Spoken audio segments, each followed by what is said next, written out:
Hello friends. जैसा कि आप जानते हैं कि ऑयल एंड गैस हमारी ज़िंदगी का एक महत्वपूर्ण हिस्सा बन चुका है। इन ऑयल और गैस के बिना पेट्रोल, डीज़ल, गैस के बिना आजकल हम जीने की कल्पना भी नहीं कर सकते हैं। सारा ट्रांसपोर्टेशन जो है आजकल ऑयल एंड गैस के ऊपर बेस हो गया है। हालाँकि अभी कोशिश चल रही है कि इलेक्ट्रिक कार बन जाएँ, कुछ अल्टरनेट सोर्स ऑफ एनर्जी मिल जाएँ, लेकिन फिर भी अभी तक जो है मोर देन 95% जो हमारी डिपेंडेंस है ऑटोमोबाइल्स के लिए, वो अभी ऑयल एंड गैस पे ही चलती है। ट्रांसपोर्टेशन सेक्टर का मैक्सिमम जो पार्ट है, वो ऑयल एंड गैस पे डिपेंड करता है।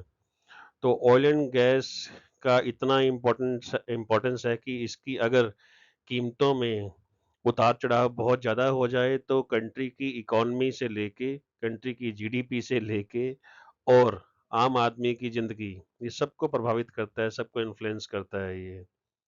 जैसे बाकी मिनरल रिसोर्सेज़ हैं दोस्तों, वैसे ही जो ऑयल है, नेचर ने उसको बहुत स्कैटर्ड किया हुआ है। मतलब सारे कंट्रीज़ ऑयल यूज़ तो करते हैं, लेकिन ऑयल सब कंट्रीज़ में नहीं होता है। पूरी दुनिया में अगर हम देखें तो 100 देश ऐसे हैं जो ऑयल प्रोड्यूस करते हैं, लेकिन उन 100 में से भी 5 देश ऐसे हैं जो पूरी की पूरी वर्ल्ड के टोटल ऑयल प्रोडक्शन का, क्रूड ऑयल प्रोडक्शन का 50%, मोर देन 50% जो है प्रोड्यूस करते हैं। ये इतना अनइवन है ये।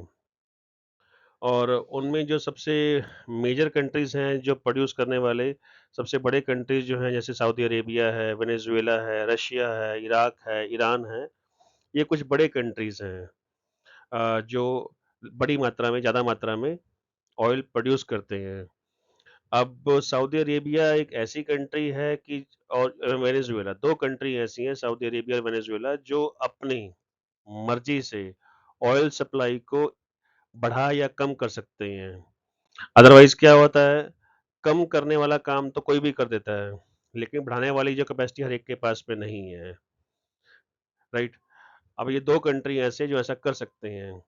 अब क्या है कि कीमतों को जो हम देख रहे हैं आजकल, जो कीमतें बढ़ जाती हैं, कम हो जाती हैं इंटरनेशनल मार्केट में, उससे सारी की सारी इकोनॉमी जो है, उन पे इफ़ेक्ट पड़ता है, स्टॉक मार्केट पे इम्पैक्ट पड़ता है। तो उसके लिए काफ़ी हद तक एक कार्टेल ज़िम्मेवार है और उस कार्टेल को कंट्रोल करता है ओपेक। अब ये ओपेक क्या है? ओपेक का फुल फॉर्म है organization of petroleum exporting countries, जो पेट्रोल को एक्सपोर्ट करने वाला ग्रुप है। ये क्यों बनाया गया था? इसके कारण क्या रहे हैं? अभी हम वो डिस्कस करते हैं। अ, आपको जैसे पता होगा कि 1950 के दशक में यूएसएसआर और यूएसए मेजर पावर बन गए थे वर्ल्ड वॉर खत्म होने के बाद में। तो यूएसएसआर ने भी लगातार तरक्की करनी शुरू की और यूएसएसआर का एरिया बहुत बड़ा है, तो उनको भी बहुत बड़े ऑयल रिजर्व्स मिले अपनी कंट्री में। तो ये पहले ऑयल की प्रोडक्शन पे सारा गल्फ कंट्रीज का कब्जा था, अरब कंट्रीज का कब्जा था। मैक्सिमम जो ऑयल था वर्ल्ड का पहले ये अरब कंट्री से, सऊदी अरेबिया से, कतर से, कुवैत से, यूएई से, इराक से, ईरान से पहले आया करता था। अब यूएसएसआर भी जो है, उसने भी बड़ी भारी मात्रा में, बहुत हाई लार्ज क्वांटिटीज़ के अंदर ऑयल प्रोड्यूस करना शुरू किया। जैसा कि आप जानते हैं कि जो इकोनॉमी है, सारा कुछ ये डिमांड और सप्लाई का खेल है। डिमांड ज़्यादा होगी, सप्लाई कम हो जाएगी, उससे कीमतों में फ़र्क आएगा। डिमांड कम होगी, सप्लाई ज़्यादा हो जाएगी, उससे कीमतों में फ़र्क आएगा। तो कीमतों के जो उतार-चढ़ाव हैं, बेसिकली सारा डिमांड सप्लाई का ही खेल है। तो जैसा कि 1950 के दशक में हुआ कि ऑयल की सप्लाई यूएसएसआर के इस खेल में आने के बाद में ज़्यादा हो गई। जब ऑयल सप्लाई ज़्यादा हो गई, तो क्या होगा? डिमांड तो उतनी चल रही है, सप्लाई ज़्यादा होने से क्या होगा? जो कीमतें हैं, वो डाउन आ जाएँगी। एक चीज़ और कि 1950 के दशक, 50-60 के दशक में ये सेवन सिस्टर नाम से कुछ कंपनीज़, जो वर्ल्ड की बड़ी-बड़ी कंपनीज़ हैं, Esso, Mobil, Standard, Gulf, Texaco, BP, CFP, ये कंपनी, इनको सेवन सिस्टर्स बोलते थे। ये बड़ी फेमस थी, ये बाज़ार से कम कीमत पे तेल लेके और आगे उनको अपने हिसाब से बेचती थी। तो ये तो वही बात होगी ना कि किसान जो है, मान लो कोई चीज़ उगा रहा है, मेहनत कर रहा है, उससे कोई होलसेलर सामान लेके और हाई प्राइस पे आगे कंज़्यूमर को बेच दे। और किसान को फ़ायदा कम हो और ट्रेडर को फ़ायदा ज़्यादा हो जाए उस चीज़ से। यही चीज़ चल रही थी। तो अरब कंट्रीज़ जो थी, उन्होंने ये फ़ैसला किया कि अगर तेल पे हम नियंत्रण कर रहे हैं, तेल सारा हमारे यहाँ से जा रहा है, तो फ़ायदा कंपनीज़ को हो रहा है, तो ये चीज़ गलत है। तो उन्होंने फिर क्या करना शुरू किया, उन्होंने डिसाइड किया कि हम एक ऐसा ग्रुप बनाएंगे जो मिल के ऑयल की डिमांड एंड सप्लाई को जो है देखेंगे, रेगुलेट करेंगे सप्लाई को, कि अगर उन्हें लगता है कि प्राइस डाउन आ रहे हैं ऑयल के मार्केट में, तो फिर वो सप्लाई को कट कर देंगे, सप्लाई कम कर देंगे। सप्लाई कम होगी तो उससे उसकी प्राइस बढ़ने शुरू हो जाएंगे, क्योंकि डिमांड तो उतनी ही है। तो उससे क्या होगा कि वर्ल्ड में एक किस्म से जो प्राइसेस की फ्लक्चुएशन है उसको स्टेबिलिटी मिलेगी, और इन कंट्रीज को भी फायदा होगा ऑब्वियसली, ताकि जितना प्राइस ऊपर रहेगा उतना इन कंट्रीज को फायदा होगा। अब इसी को देखते हुए 1960 में, सितंबर 1960 में बगदाद में, इराक की कैपिटल में, Iran, Iraq, Kuwait, Saudi Arabia और वेनेजुएला ने मिलकर बनाया OPEC, organization of petroleum exporting countries. बाद में कई और देश इसमें शामिल हो गए, जैसा कि आप यहाँ देख सकते हैं। आजकल ये 13 कंट्रीज है, और ये 13 जो मेंबर ओपेक के हैं, ये पूरी दुनिया के यहाँ पर 80% से ज़्यादा ऑयल रिजर्व्स हैं। मैं प्रोडक्शन की बात नहीं कर रहा हूँ, जहाँ पे तेल मिलता है 80% से ज़्यादा इन 13 मेंबर कंट्रीज में, और सबसे ऊपर जो है वेनेजुएला है।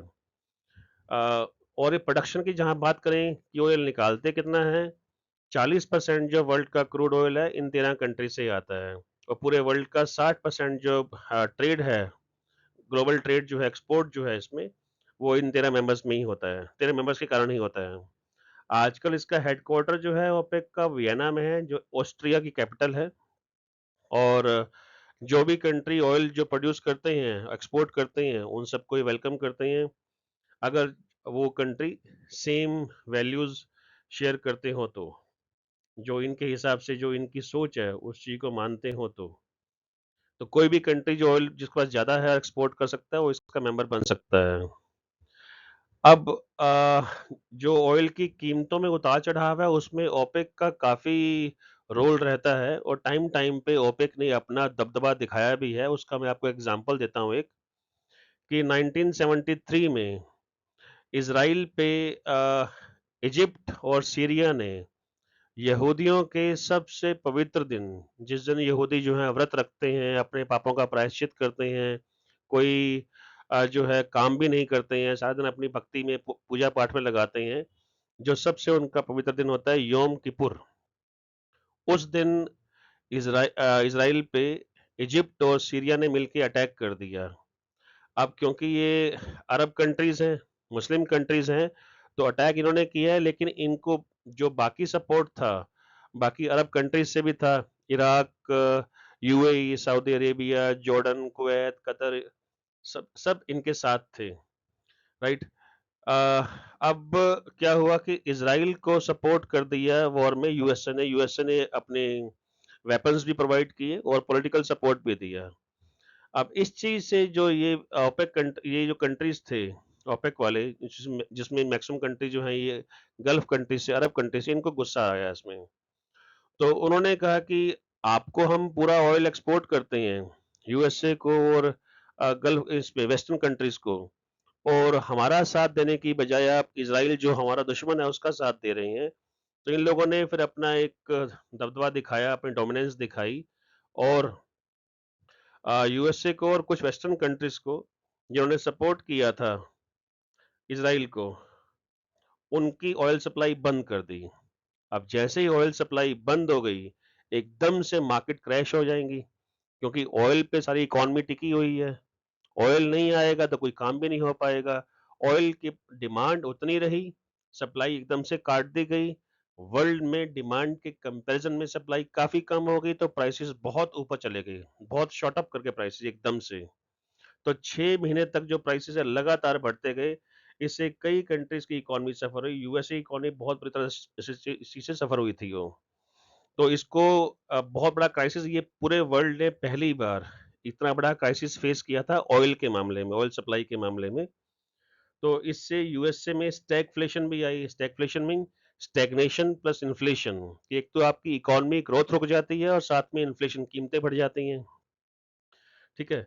बट हाँ, ओपेक ने अपना दबदबा जरूर दिखाया, लेकिन उसके बाद क्या हुआ कि दुनिया को भी लगा कि भैया हमने अपनी पूरी की पूरी जो ऑयल की डिपेंडेंस है गल्फ कंट्री में रखी हुई है, तो हमें कुछ और जगह भी अब ऑयल को डिस्कवर करने रास्ते खोजने होंगे और इन कंट्री पे डिपेंडेंस कम करनी होगी।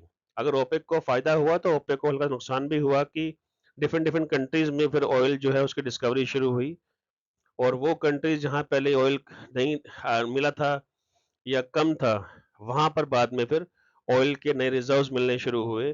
तो अब जो है काफी नए कंट्रीज भी आ गए हैं जो ओपेक के मेंबर भी नहीं है, वहां पे ऑयल प्रोड्यूस हो रहा है, उनमें से काफी जगह से इंडिया ऑयल ले भी रहा है। अ, एक और कंसेप्ट है ओपेक प्लस का। ओपेक प्लस में 10 मेजर ऑयल प्रोड्यूसिंग कंट्रीज और ऐड किए गए हैं 13 ओपेक मेंबर के अलावा। तो अब ये हुआ क्या था? अब ये प्रॉब्लम ये शुरू हुई थी यूएसए में शेल गैस मिलने से। देखिए कंसेप्ट ऐसे तीन है, शेल गैस का कंसेप्ट भी है, ऑयल शेल भी होते हैं और एक टाइट गैस भी कहते हैं, टाइट ऑयल भी कहते हैं। होता क्या है, मान लीजिए क्योंकि ऑयल जो है वो एक फॉसिल फ्यूल होता है।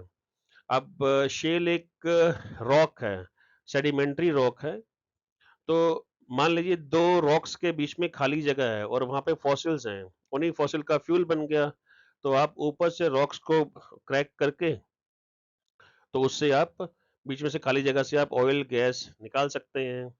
ठीक है, जैसे मान लो दो ईंटें हैं, ईंटों के बीच में, दो ईंटों के बीच में खाली जगह हो मान लो, तो उसमें ऑयल वगैरह हो, तो आपने ऊपर की ईंट को तोड़ा, उसमें से होल किया और आपने बीच में से ऑयल निकाल लिया। अब अगर ईंट के बीच में जो पोर्स होते हैं, जो छिद्र होते हैं, अगर उसके बीच में ही ऑयल है तो उस ऑयल को हम बोलते हैं शेल ऑयल। शेल एक सेडिमेंट्री रॉक है, तो उसके बीच में ही ऑयल है। तो उस ऑयल को निकालने की टेक्नोलॉजी सिर्फ और सिर्फ यूएसए के पास थी, उसे बोलते हैं फ्रैकिंग। तो उस चीज से क्या हुआ, एक रिवोल्यूशनाइज कंसेप्ट हो गया वो। पूरे वर्ल्ड में बहुत से कंट्री में शेल ऑयल है, लेकिन उसे निकालने की टेक्नोलॉजी यूएसए ने किसी को दी नहीं। तो यूएसए ने अपनी कंट्री में ऑयल सप्लाई इंक्रीज करने के लिए शेल ऑयल को निकालना शुरू किया।